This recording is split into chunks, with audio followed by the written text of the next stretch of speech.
Well, hello, my couture crafters. It's been way too long. I'm happy to be back. So let's see what happens when I attempt to make a very simple card. If you don't use it, you will lose it. So this card is a bit of a mess, but it comes out okay in the end. I was just showing you guys the Altenew Tulips stamp set. I love that set. If you are a fan of tulips, I think you should grab that set. It's a build a flower, which means it's got layered stamps. And yeah. So I also looked at my templates for what size card I wanted to make, and I sized that card according to a scrap, that black and white scrap that I had. So the card is 3 by 7.5, which is the smallest rectangle card that I make for the most part. And here I am just looking to see how much of the scrap I'll have left over and kind of playing with an idea. Now, what I originally wanted to do was have a card that's in this orientation with a stripe on the side and the words going down the stripe with two flowers from the top to the bottom. That was such a fail. It was, I'm telling you, this card, this very, very, very simple card, took me all night to finish. It was ridiculous. I am very embarrassed. Like I said, if you don't use it, you will lose it.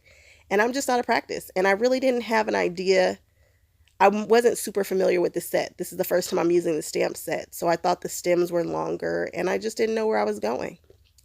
Look at the top of the screen. You see all those Altenew crisp inks. I am a fan of Altenew and Catherine Pooler. Those are my go-to stamps that I buy. Like I'll buy the whole collection. Eventually I'll have the whole collection of Altenew. I don't yet. But anyway, I like them because they have duplicates in the same color family. They sell them by color family because they have these build a flower stamp sets. Look at how many I start off with. Something else that we need to do is start swatching our stuff the minute that we get it so that we're familiar with our colors, because I'm not. So I pulled out my mini Misty and I am trying to figure out how this card is going to go. Look at how the stamp is hanging off the Misty. That's not going to work. The orientation of this card, I'm just a mess. I'm all over the place right now. Nothing is making sense. So I get to the point where I think I know what I'm going to do and I need to test the colors. This took me forever. I was enjoying myself, but if I had swatches, I would have been more familiar with my ink colors and it would not have taken me all night to make this really simple card, just because I was trying to figure out the right color combinations that would complement the gift that is going with this card. So eventually I figure out what combinations I want. Look at all the inks that are out there now. It's ridiculous. It took me a minute to figure it out. So I'm stamping the base color and I turned the card on its side. Again, the finished card is 3 by 7.5. So I cut this at 6 by 7.5 and just scored it down the middle. And now I am layering the stamps on top of one another. I have no idea which Altenew inks I use, but if you look in the top right hand corner, you can see it's Altenew. Go grab whatever sets you like. I used to link everything down in the description box, but it takes too long and I'm not making any money from it. So that's just an extra step and extra stress. And until I get a ton more followers, there's no way that I'm going to pay for that service anymore. It's just extra stuff that I was doing that was taking the joy out of creating, and it wasn't paying off for me. So I won't be doing that anymore, but for the most part, message me and I'll tell you what I'm using to some degree. I have no idea what all colors I'm using. I'm using some pinks and some reds. But if you'd like to know the stamp set or something like that, I can certainly tell you. But I usually tell you in the video. So that's the Altenew Tulip set. They have several, but just find the one that looks like the picture that I showed you, or the stamp set that I showed you before. So here I'm stamping, I think, some pink shades. I went through, on the back of that sample card right there, I stamped this about 1,000,000 times with all different combinations. Did I write down any of these combinations? No. Did I take the time to swatch these while I had them out? No. Would that have been smart? Yeah. It would have been. But I didn't. So anyway, this is just me layering the stamps. If you lean over it, it's much easier, but in some of them I didn't and I still got it on the money. So they're not difficult to line up in my opinion. Some colors are easier to see than others, but for the most part, if you just get it in the general vicinity, they will, your eye is very forgiving. It'll be fine. So I stamped the stems on the card and I used two or three, no, I used four different colors, I think, four different greens on the stems. And now I am putting this black and white strip that I cut on the bottom. This was not my original design. Such an easy design. I don't know. It just was not where I was going. But hey, I am out of practice. I used two different stamps. So the super light pink ones are a different shape than the other ones. But I like them. I like them a lot, actually. And it goes really, really well with my present, which you'll see in a minute. Look at this grid sheet. I showed it in that ridiculous haul. And I'm going to show you guys how I use it. It's going to be slightly out of frame for a minute, but you'll get the gist of how this works. Again, when you're putting stuff in your Misty or your Tim Holtz platform, sometimes a brand new stamp will stick to the card, and it's such a pain in the butt because then it's moving the card out of the position, and then if you need to stamp it again, it's moved. So what you do is you put that grid down first, and I'm putting the stamp on top of the grid. I can move that grid around the card wherever I want. I'm lining it up where I want it, not necessarily using the grid lines, but kind of. I'm just got that grid paper down so my stamp does not stick to my paper. See, I lift it up, and now I'm going to close my Misty. And when I pick up the top, look, the stamp stuck to that grid. Peel that grid off, no worries. I wasn't exactly sure how this was going to stamp. This is a Hero Art Sentiment. And it's one that I got from Joann's. It's a sentiment set that I got from Joann's. So I threw a sample in there. See, look to the right. That was my sample scrap. And I stamped it with Catherine Pooler's black ink. Love it. Stamps nice and crisp.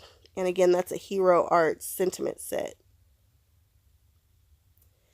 Now I want to do an envelope. I like to have matching envelopes to all my cards. What's the point of being a card maker if you're not going to make your envelope to match your card? I just don't get it. Now I am using an 8.5 by 11 sheet of paper. You can do that with the 3 by 7.5 card. But the dimensions that are used on the new We Are Memory Keepers, which is the one that you see right there, the envelope punch board that you're looking at to the right, is the new one. The dimensions on there for the card that I used do not say that you can use an 8.5 by 11 sheet of paper. One of the dimensions is 8 5/8. The old one has smaller sizes. I know that's super confusing, so I pulled out the old one. I still suggest that everybody get the larger one, but for a 3 by 7.5, I really didn't want to use a 12 by 12 sheet of paper. I had this olive paper that I wanted to use. It's 8.5 by 11. So I pulled out the old envelope punch to use the smaller dimensions. It's a really tight fit. So they really made it better when they brought out the new one with larger envelopes, which give you a little bit of room. When I say this is a tight fit, if I had any other embellishments on this card, it probably would not fit. But because this is, for the most part, a one-layer card, it fits in this envelope, but it's tight. So I go ahead and I clip off the tip there because it's a thin envelope, so, you have to cut the tip off on both sides. And I just use some tape runner, and then I remember, I have to decorate the envelope. So when I decorate envelopes, I pull out my Tim Holtz platform. Make sure you're paying attention to which side is going to be up. This was a happy accident, but I wasn't paying attention. It just so happens that I put it in properly, but I really was not paying attention. I got lucky. I wanted a tone on tone for this. I wanted something kind of simple. So I just took the outline of the tulip that I used on the inside, and I'm lining this puppy up. And because I've already folded the envelope, you really want to use a platform just in case you don't get a good impression on the first try. I do, but if that crease could have really messed me up. I am so in love with this envelope. This olive and that simple tulip. Oh, just love it. Love it, love it. And of course, I don't know when to stop. So I was staring at the stamp set and I said, these words might work with it. And it says sending hugs. So I pulled out a few more stamps and I'm playing with it to see if it's going to look nice. And it turns out it was cool. Like I said, I never know when to stop. So I stamped the one closest to the tulip first and then the other one. Always work backwards when you're working like this. stamp the stamp that's going to be closest to your image so that way you know how much space you really need. Just a little trick. I'm using Catherine Pooler eucalyptus ink right now.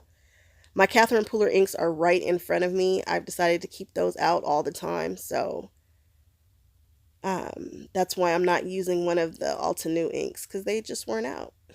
I love how that tulip goes off into the other side. I just love this card. I scored improperly, so I had to cut off a little bit more, but it's okay. There, I'm marking to cut that off. If you have some decorative scissors, that would be great to use right there, or a decorative rotary trimmer, or if you want to try to round those corners, it'll really give it a nice finished look. Look at how tight that is. It is tight. It works, but it's tight. So here are the tulips that I bought from Hobby Lobby that I'm going to alter and put on my gift. I'm going to show you guys how I wrap this gift. The inside of the card didn't have anything on it. Why? Because it's been a long time since I've made a card. I forgot. You got to do something with the inside. You got to do a little something, something. That's just my Lawn Fawn chamois over there. It's a great way to clean off your stamps very quickly. And I decided that I'm just going to do two little outline stamps right there in the corner in that same eucalyptus green that matches the envelope. Look at that. I can't believe that's like a 3-hour card. You guys, it's ridiculous, but that's okay. I'm going to get back to it. Here's a picture of the inside of the card, and here is the gift. So yes, I'm all into quilting, and this is my first quilt that I'm giving away. It's finished, it's bound, it's ginormous, and I'm showing you guys can cut these flowers that you buy at Michael's and Hobby Lobby with your Tim Holtz scissors. I cut it, and then I just kind of wiggled the wire back and forth. Here I'm using my pliers to stick that wire back in, but it broke right off, no problem. I wrapped the quilt in tissue paper, and now I'm going to throw these tulips on top. Who wouldn't want to receive this gift, right? There's a whole story behind this, why I'm giving the people who I'm giving this first quilt to. They are my family members, and their mother was the first person to ever give me a quilt. Quilting is in my family. It's just nobody else picked it up. I'm the only person who picked up quilting, which is crazy because I have like 70 cousins. But anyway, with all that being said, I am now a quilter. I'm in love with it. I'm not going to stop. And so I've got to figure out a way to incorporate paper crafting with quilting. And here I'm just showing you how I'm giving away my very first quilt. The family members who are getting this will be super surprised because I don't talk to them very often, but if anybody deserved this quilt, they did. So it's actually a variation of a quilt that their mother gave my family. And there's their quilt. That's her quilt. And this is my variation. It's a new modern version with tulips, just like hers. Well, with the same color story. Yes, I quilted it and hand tied it. Crazy, I know. Thanks for hanging out with me. Bye-bye.